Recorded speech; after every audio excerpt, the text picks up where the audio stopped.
But what's also interesting about psychedelics, going back to the idea that psychedelics, they stimulate the cortex and they make it much more sensitive to sensory inputs, right? This is why colors appear more bright and vivid under the influence of psychedelics, right? So if, let's assume telepathy is real, and there's lots of evidence going back 100 years or more that it is, if it's maybe a very poorly used faculty, not particularly sensitive anymore, if you raise the sensitivity of the brain to inputs, then sensory inputs, then it makes sense that you would also raise its sensitivity to whatever this alternate sensory information source is. So that would make sense then that it would increase your ability to communicate telepathically, assuming that that's possible, or any other kind of thing. And that's broadly what we see with psychedelics generally, and particularly with DMT. DMT, going back to, you spoke about, how do we explain? So we have this brain that's building the world using all of these models that it's learned.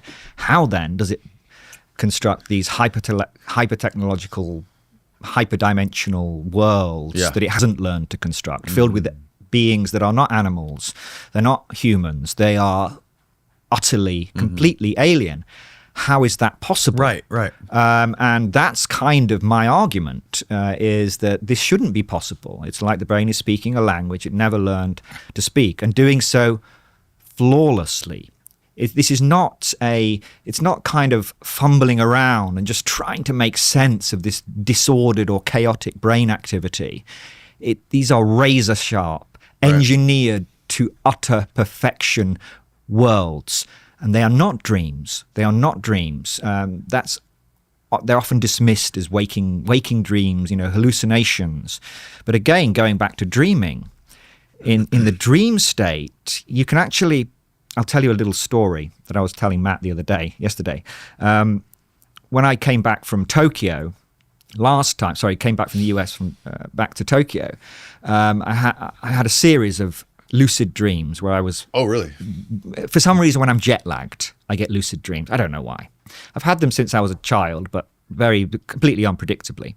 But during this period, I was having a lucid dream almost every night. And I was in this dream, and I was on this beautiful green mountainside. It looked like Switzerland or something. Very nice. And then there were hundreds of dogs running down this mountainside. And I knew I was dreaming.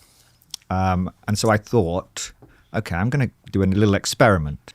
We know that in the dream state, the brain doesn't have access to information from the primary visual cortex. That's quiet because that's receiving sensory information from the environment. So that's all quiet.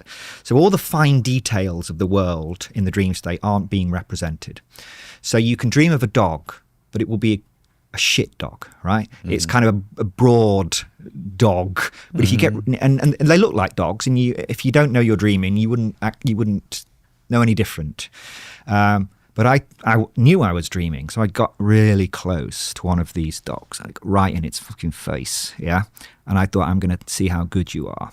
How good my brain is at modeling this dog, and it was a rubbish dog.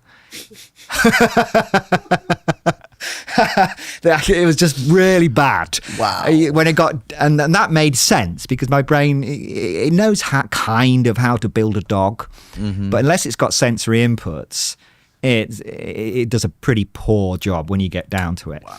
And so that kind of makes me think. And you see the same thing with psychotics, in that the primary visual cortex often just isn't involved when they're having visual hallucinations. The brain is just using these higher level models, object models, to construct these hallucinations. So then when you look at DMT, it's kind of remarkable. These aren't just sketches or kind of broad brushstroke representations of alternate worlds, just using these high level models. These are inordinately detailed, crisp, perfect worlds that are perfectly coherent, staggeringly dynamic narrative complexity. It's like the brain has somehow started receiving extremely detailed sensory inputs. And, like the brain is kind of tuned in, instead of receiving information from the normal sense organs, it's receiving information from somewhere else. And that's why it can build these staggeringly complex worlds that have no relationship whatsoever to the normal waking world. So this idea got me thinking about that possibility that DMT is gating access to some alternate source of inputs. Information is being directed into the brain in the DMT state. The brain is more sensitive. As I said before, it's more sensitive to information inputs because of its excited state, and it's also much more fluid. So and there was actually a study done by the Imperial College team literally just a couple of months ago that looked at the changes. They've done a few really cool studies, and I'll talk about them with DMT. But this most recent one showed that in the DMT state, if you perturb the brain, right, you stimulate it either with visual inputs or maybe a little electrical impulse, you'll see a little kind of increase in activity as the brain kind of rings, if you like, as all the information starts spreading through the brain, right? This is just normally like this, yeah?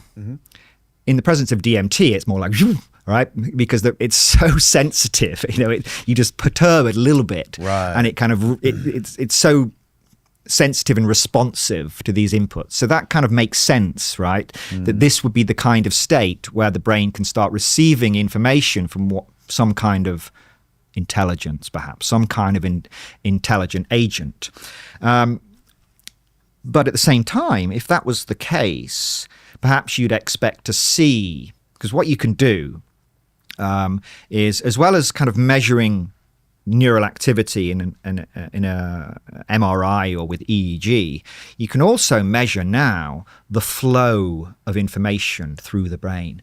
So when someone is, let's say, viewing an image on a screen, you can actually see these waves flowing from the back of the brain, the primary visual cortex that's receiving the information. You can see them flowing forward. Yeah, you can also see waves flowing in the opposite direction. You get this kind of forward and backward waves. Wow. Now, if they close their eyes, then those forward flowing waves, they stop because they're not processing visual sensory inputs. Yeah. But with DMT, something very interesting happens. Even when they have their eyes closed, you inject them with DMT, and you immediately, or within a few seconds, you start to see these forward flowing waves traveling from the back of the brain, as if the brain is receiving visual sensory inputs. Wow. Now, the question is, and they even said this is the pattern of brain activity was indistinguishable from visual sensory inputs. It's like they're seeing with their eyes shut. But the question is, well, where's that? Is this just spontaneous activity in the primary visual cortex? That part of the brain that represents lines and shapes and very basic things. Is that just becoming spontaneously active and the information is flowing forward? Maybe. But would that explain hyperdimensional cityscapes and hyper-technological worlds filled with alien beings? I don't think it would. Would memories explain that? Could we imagine it's information coming from the hippocampus? I don't think that works either. It's not object models the brain has learned to construct in the higher levels of the cortex. So it's all missing as far as I'm concerned. There's no way to explain it. But if the brain is becoming sensitive and is receiving information from some alternate source, so then that's exactly what you'd expect to see. You'd expect to see it flowing through the brain. Of course, the source we don't know, but I posit that it's some kind of intelligent agent.